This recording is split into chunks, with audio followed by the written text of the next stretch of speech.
This video reviews how you can create active monitors in WhatsUp Gold for SNMP dynamic table data.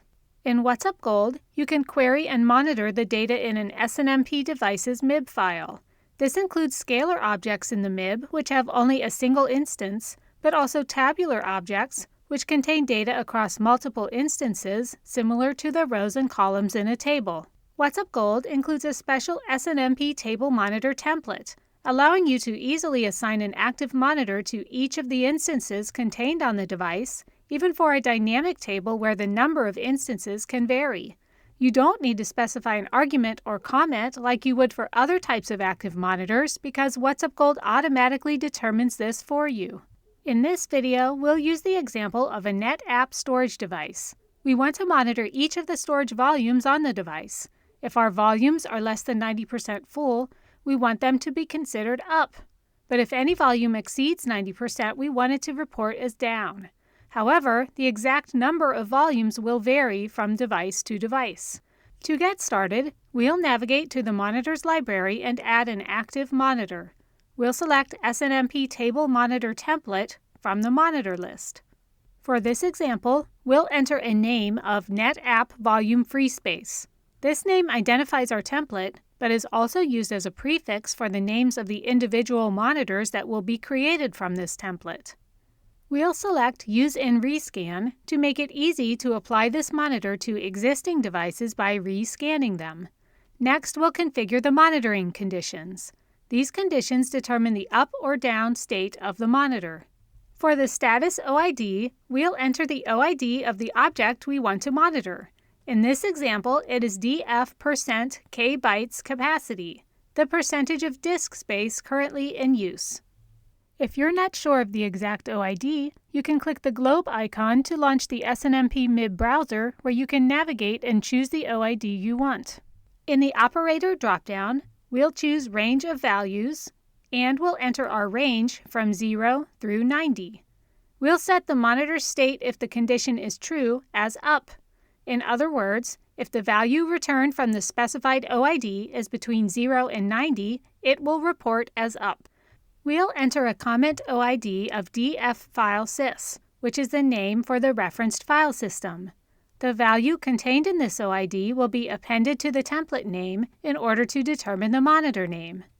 WhatsUp Gold also gives us the option to set discovery conditions. These are rules for determining whether to apply the monitor to a table row at the time the device is discovered or scanned.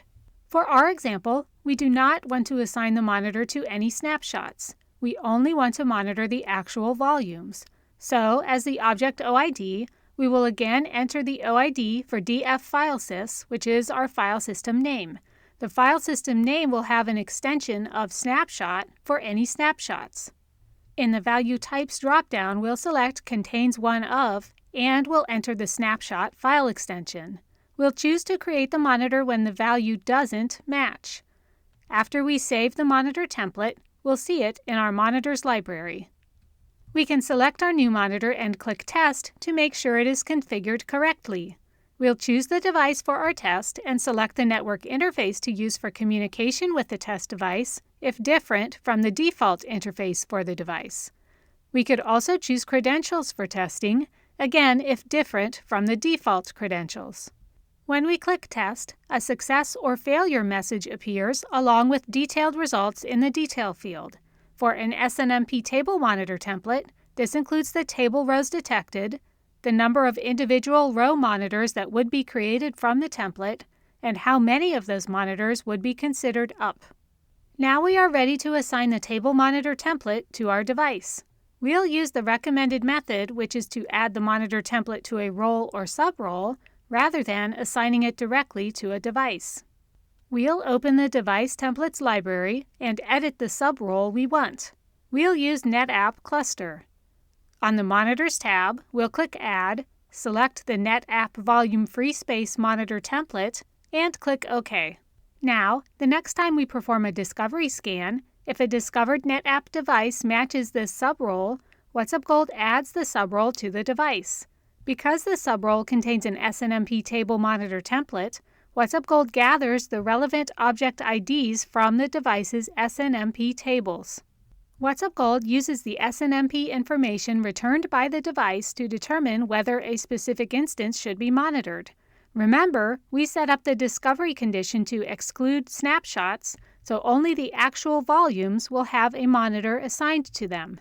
After discovery, when you start monitoring the device, WhatsUp Gold uses the monitoring conditions specified in the SNMP table monitor template to determine the up or down status of each row when it is pulled. We can look at the Device Properties page to confirm that our monitors were created and operating as expected.